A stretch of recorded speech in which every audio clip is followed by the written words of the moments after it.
سورة الفاتحة. أعوذ بالله من الشيطان الرجيم. بسم الله الرحمن الرحيم.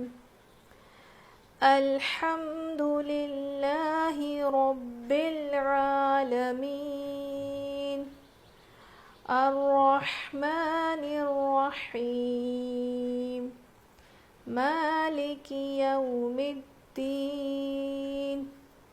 إياك نعبد وإياك نستعين.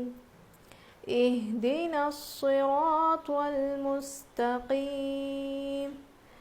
صراط الذين أنعمت عليهم غير المغضوب عليهم ولا الضالين.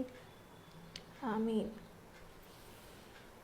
تو یہ تو ہم نے نورانی قاعدے میں بھی اس کی چند آیتیں آئی تھی، تو میں نے وہاں پر آپ کو بتایا تھا کہ کہاں پر کیا کرنا ہے.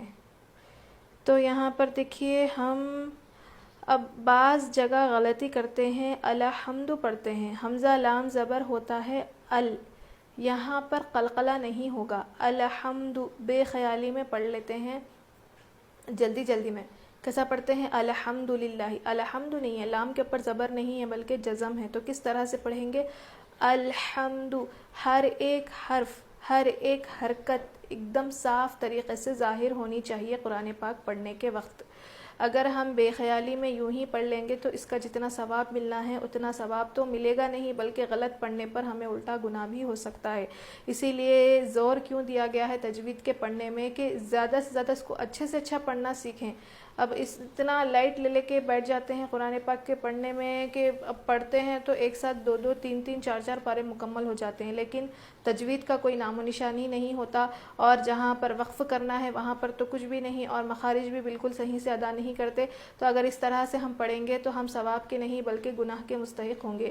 تو یہ اچھے سے سمجھ لینا چاہیے کہ قرآن پاک کو بالکل اس طرح سے پڑھنا ہے جس طرح سے اس کو پڑھنے کا حق ہے، یعنی جس طرح سے اس کو پڑھنا چاہیے، جس طرح سے پڑھنا ہمارے اوپر ضروری ہے سیکھنا، اس کا جس طرح سے پڑھنا ضروری ہے اس طرح سے اگر ہم پڑھیں گے تو ہر ایک حرف پر ہمیں 30 نیکیاں ہمارے ذمے لکھی جائے گی.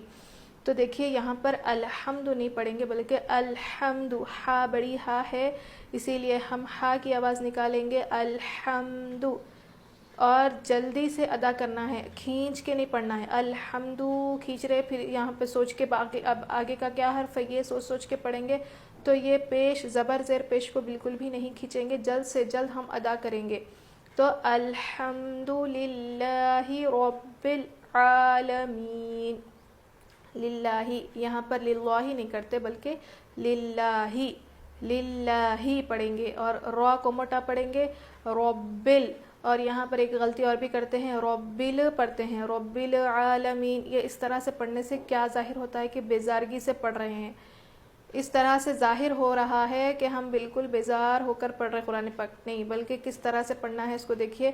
الحمد للہ رب العالمین.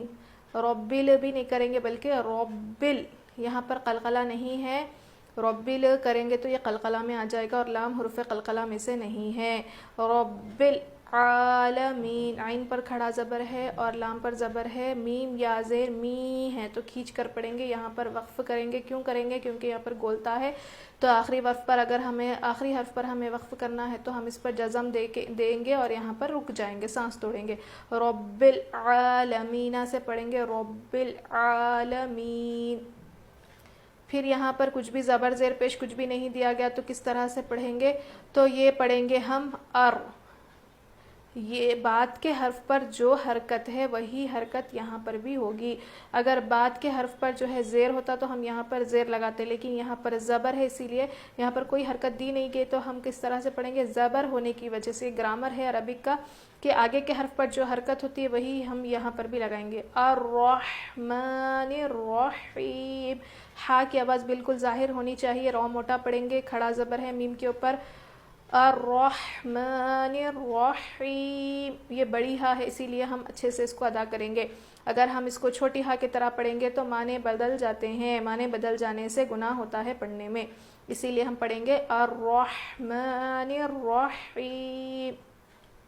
مالک یوم الدین. اب یہ یو نہیں ہے بلکہ یو ہے، حروف لین ہے نا، اس لیے ہم نرم آواز کے ساتھ جلدی ادا کر کے پڑھیں گے. یو ہوتا ہے، یا واو زبر یو نہیں بلکہ یا واو زبر یو ہوتا ہے. یوم الدین. تشدید آنے کی وجہ سے یہ الف کو بھی نہیں پڑھیں گے، لام کو بھی نہیں پڑھیں گے، بلکہ اس کے بعد والے حرف سے ہم ملا کر پڑھیں گے. یہ حروف شمسی ہے، میں نے بتایا تھا نورانی قاعدے میں. تو حروف شمسی کا کیا ہے کہ تشدید اگر جس حرف پر ہوتا ہے تو اس سے پہلے والے حرف پر جو بھی ہم اس کو چھوڑ دیتے ہیں اور اس کو بعد والے حرف سے یعنی تشدید والے حرف سے ملا کر پڑھیں گے. کیونکہ الف پر بھی کوئی حرکت نہیں، لام پر بھی کچھ بھی نہیں ہے، اسی لیے یوم الدین. ایاک نعبد و ایاک نستعین. یہاں پر عین ہے تو نکالنا ضروری ہے ورنہ حمزہ پڑھیں گے تو معنی بدل جاتے ہیں، اسی لیے زیادہ سے زیادہ اس کی پریکٹس ہمارے لیے ضروری ہے. عین کی، ہا کی، قاف کی. نعبدو و نعبدو بھی نہیں پڑھتے، نعبدو یعنی اگر یہاں پر واو آ جائے گا تو معنی بدل جائیں گے، ٹھیک ہے. نعبد و ایاک نستعین. اہدنا الصراط المستقیم. صاد ہے، صاد اور سین میں بہت فرق ہوتا ہے. سین میں سیٹی کی آواز ہوتی ہے اور صاد کو ہم کس طرح سے پڑھتے ہیں، زبان کی نوک نیچے کے دانت میں لگا کر پڑھتے ہیں. صاد. را ہے، طوا ہے، تا نہیں پڑھیں گے بلکہ طوا ہے. یہ صراط المستقیم. یہ بھی قاف ہے. اب یہاں پہ بعض غلطی یہ کرتے ہیں، خا کی طرح پڑھتے ہیں. خا جہاں پڑھنا ہے وہاں نہیں پڑھتے بلکہ یہاں پر مستقیم نہیں بلکہ مستقیم. اس میں بالکل بھی کھردری آواز نہیں بلکہ صاف آواز آنی چاہیے. مستقیم. اب یہاں پر صاد ہے، را ہے. صراط الذین انعمت علیہم. دیکھیے یہاں پر ذال ہلکا پڑھیں گے، ذال ہلکا پڑھتے ہیں. صراط الذین، لذینہ پڑھیں گے تو معنی بدل جاتے ہیں. ذال نہیں ہے بلکہ زا نہیں ہے بلکہ ذال ہے اور ذال کو ہلکا پڑھتے ہیں. انعمت. اب یہاں پر کیا غلطی کرتے ہیں، انعمت پڑھتے ہیں. انا نہیں ہے، یہاں پہ نون کے پر جزم ہے، زبر نہیں ہے. انعمت علیہم. صاف آواز آنی چاہیے اور یہ صاف آواز اس وقت آئے گی جب ہم زیادہ سے زیادہ اس کی پریکٹس کریں گے. انعمت علیہم غیر المغضوب. اب یہاں پر کیا غلطی کرتے ہیں، رل پڑھتے ہیں. رل نہیں ہے بلکہ یہ رل ہے. غیر صاف آواز. غیر المغضوب. ضاد موٹا پڑھتے ہیں، ضاد. غیر المغضوب علیہم ولا الضالین. اب یہاں پر غلطی کیا کرتے ہیں، ولا الضالین اس طرح سے نہیں، غلط ہے یہ. یہاں پر لام پہ تشدید ہے تو یہاں پر ہم تھوڑا وزن روکیں گے، یعنی ضالین. ضالین لام پر تھوڑا وزن روکیں گے. ضالین نہیں ہے وہ بلکہ لام پر بھی تشدید آنے کی وجہ سے یہاں پر ہم تھوڑا وزن روکیں گے. تو ایک یہ ہو گیا سورہ فاتحہ، ٹھیک ہے. تو سورہ فاتحہ کے بارے میں اس کی جو خصوصیات ہے وہ کیا ہے؟ تو سورہ فاتحہ کی جو خصوصیات ہے اس کا شان نزول ہے، میں انشاءاللہ جو ہے اگلے ویڈیو میں بتاؤں گی. اس ویڈیو میں نے صرف اور صرف سورہ فاتحہ کو تجوید کے ساتھ، ناظرہ میں اور قرأت کے ساتھ کس طرح سے پڑھتے ہیں یہ میں نے بتایا.